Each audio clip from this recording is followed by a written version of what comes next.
తెలంగాణ రాష్ట్రంలో ఖరీఫ్ సీజన్ పంటల సాగు ప్రణాళికపై సర్కారు దృష్టి సారించింది. జూన్ 1వ తేదీ నుంచి ప్రారంభం కానున్న వానాకాలం దృష్ట్యా రైతుల సౌకర్యార్థం విత్తనాలు, రసాయన ఎరువులు, క్రిమిసంహారక మందులు, ఇతర ఉపకరణాలు అందుబాటులో పెడుతోంది. ఈ ఏడాది నైరుతి రుతుపవనాలు ముందస్తుగా వస్తున్నాయన్న భారత వాతావరణ కేంద్రం అంచనాల నేపథ్యంలో ఈ సీజన్లో రాష్ట్ర వ్యాప్తంగా 1,34,00,000 ఎకరాల విస్తీర్ణంలో వరి, పత్తి, మొక్కజొన్న, సోయా, ఇతర పైర్లు సాగు చేయాలని వ్యవసాయ శాఖ ప్రణాళికలు సిద్ధం చేసింది. ప్రధాన ఆహార పంట వరి 66 లక్షల ఎకరాల్లోనూ, పత్తి పంట 60.53 లక్షల ఎకరాల విస్తీర్ణంలోనూ సాగవుతుందని వ్యవసాయ శాఖ అంచనా వేసింది. తెలంగాణలో రైతు సోదరులందరూ కూడా తమ తమ పొలాల్ని దుక్కులు దున్ని సిద్ధంగా ఉన్నారు. రైతులకు కావాల్సినటువంటి విత్తనాలు కానీ ఎరువులు కానీ వ్యవసాయ శాఖ సిద్ధం చేసుకుని ఉన్నది. గత సంవత్సరాన్ని దృష్టిలో పెట్టుకుంటే, గత సంవత్సరం సాగైన భూమిని దృష్టిలో పెట్టుకుంటే 1,26,00,000 సాగు భూమి లాస్ట్ టైం జరిగింది. దాన్ని దృష్టిలో పెట్టుకుంటే ఈసారి ఋతుపవనాల యొక్క చురుకుదనాన్ని, వాతావరణ శాఖ యొక్క సమాచారాన్ని దృష్టిలో పెట్టుకుంటే 1,35,00,000 వరకు కూడా సాగు భూమి పెరిగే అవకాశం ఉన్నది. కాబట్టి రైతులు తమ తమ పొలాల్లో తమకు అనుకూలమైనటువంటి రకాలని సెలెక్ట్ చేసుకొని, మార్కెట్లో డిమాండ్ ఉన్నటువంటి ప్రధాన పంటల్ని సెలెక్ట్ చేసుకొని, సంబంధించిన వ్యవసాయ శాఖ అధికారి యొక్క సూచనల్ని తీసుకొని రైతులు సాగు చేయాల్సిందిగా కోరుతా ఉన్నాను.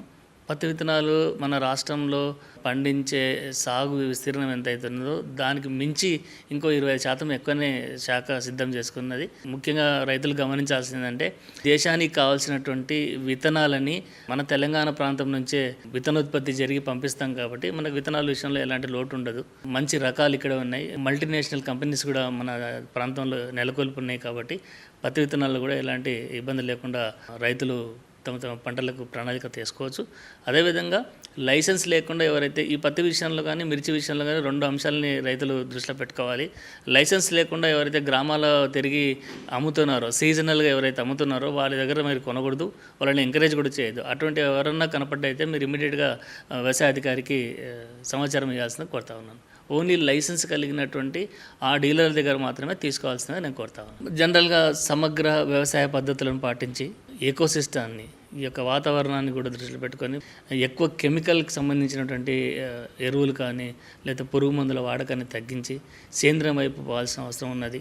సేంద్రియం అంటే పూర్తి స్థాయిలో సేంద్రియ ఎరువులు వాడడం వల్ల కూడా ఈల్డ్స్ తగ్గే అవకాశాలు ఉంటాయి. కాబట్టి ఎప్పుడైనా సరే కెమికల్ ఫర్టిలైజరు, సేంద్రియ ఎరువులు 2 కూడా కాంబినేషన్ తోటి 60-40% కాంబినేషన్ తోటి పండించినట్టయితే నేల స్వభావం దెబ్బతినకుండా, వాతావరణం కాలుష్యం జరగకుండా, పంటలు కూడా మంచి నాణ్యమైనటువంటి పంటలు దిగుబడి వస్తుంది. ఒకటి.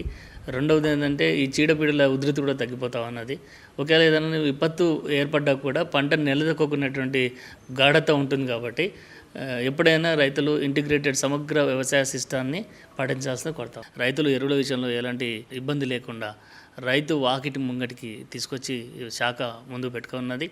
రైతులు తమ యొక్క పొలాల్లో వేసేటువంటి పంటలు కానీ లేకపోతే తీసుకునే నిర్ణయాలు కానీ ఏమాత్రం అనుమానం ఉన్నా కూడా తమకు అందుబాటులో ఉన్నటువంటి రైతు వేదికలలో సమావేశం ఏర్పాటు చేసుకొని ఆ సంబంధించిన వ్యవసాయ విస్తరణాధికారి కానీ వ్యవసాయాధికారి ఆధ్వర్యంలో ఆ గ్రామ ప్రణాళికను తయారు చేసుకొని ఆ గ్రామంలో ఎటువంటి పంటలు వేస్తే మరి ఏ విధంగా డిమాండ్ ఉంటుంది, మరి చీడపీడలను తట్టుకునే రకాలు ఏంటివి, నూతన వంగడాలు ఏమి వచ్చినాయి, మరి శాస్త్రవేత్తలు ఏం చెప్తా ఉన్నారు, రైతులు అవలంబిస్తున్న పద్ధతులు, ఆ మధ్యలో ఉన్న గ్యాప్ని దృష్టిలో పెట్టుకొని పంటల యొక్క సెలెక్షన్ చేసుకోవాలి.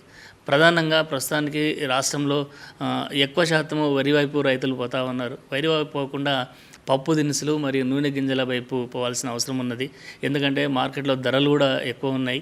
పంట కూడా సులభంగా పండించవచ్చు. 1 ఎకరా వరి పండించడం వలన దాదాపు ఒక 2 నుంచి 3 వరకు సాగు విస్తీర్ణం పెంచుకోవచ్చు. ఈ యొక్క నూనె గింజలు కానీ పప్పు దినుసులకు సంబంధించిన పంటలు కానీ.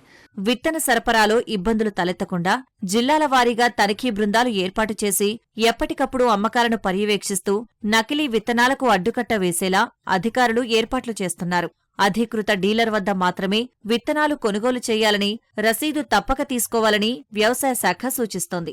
రైతులకు నాణ్యమైన విత్తనాలు అందించాలనే ఉద్దేశంతో ఈ నెల 24వ తేదీన రాజేంద్రనగర్లోని ప్రొఫెసర్ జయశంకర్ వ్యవసాయ విశ్వవిద్యాలయంలో విత్తన మేళా జరగనుంది.